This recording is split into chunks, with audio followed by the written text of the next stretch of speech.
Okay, so this is going to be our CVT fluid change. This is the fluid that we're using, Honda HCF-2 Transmission Fluid. Okay, so in the engine bay, there's a CVT fluid fill plug right down there. That's it right there. Just grab that pin and pull it out, and it says right on it HCF-2. There it is. And so we're going to pull that out. Okay, so you just reach in and pull it out with no tools. It's like a rubber plug. So that is where we will end up filling our fluid in a minute. Okay, so we're underneath the car, and just to give you some perspective of where we are, here is the oil filter, which is easy to see. So we're going to move over closer to the driver's side from there.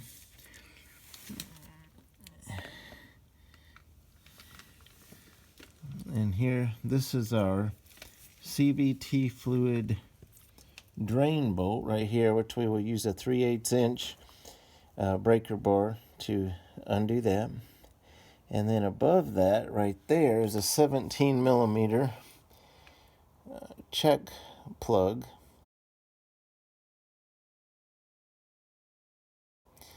bolt that we will be removing, and we're going to remove that first.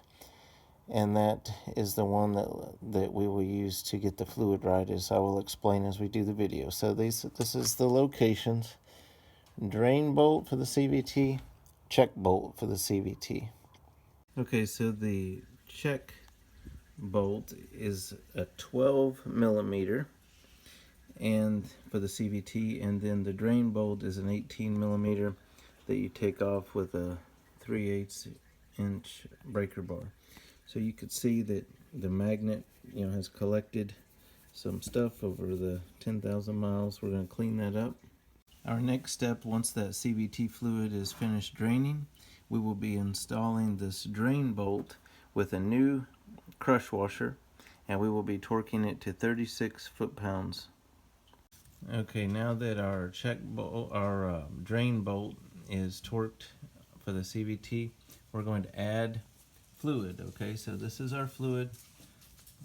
This is where it's going to be going. Put my finger down there, you can see the hole right there.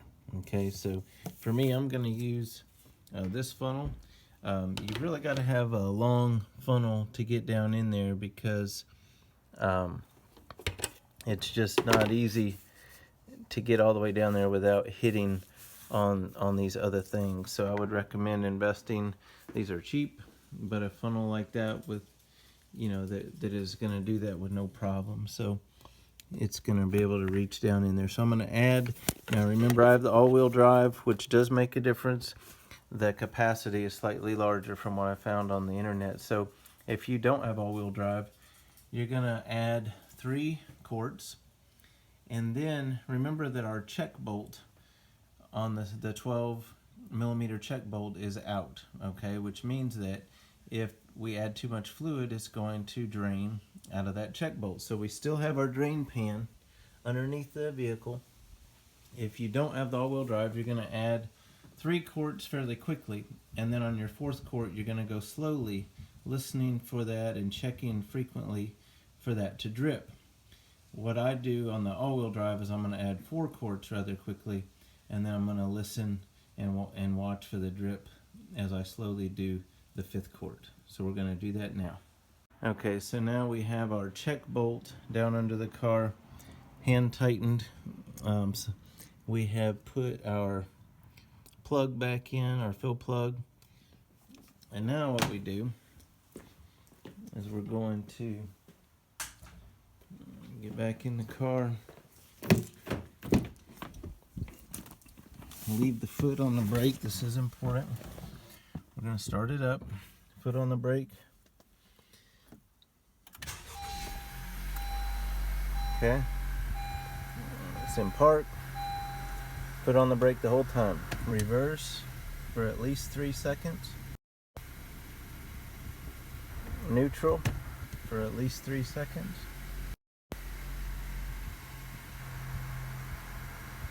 Drive for at least 3, just go all the way down at least 3 seconds in each gear, foot on the brake the entire time.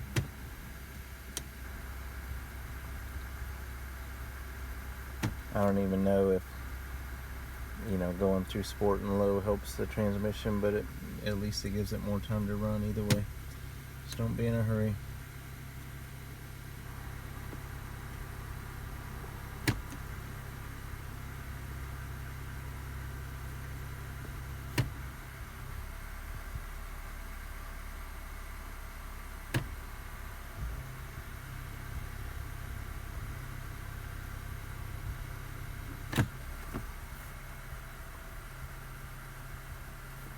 Okay, shut the vehicle off.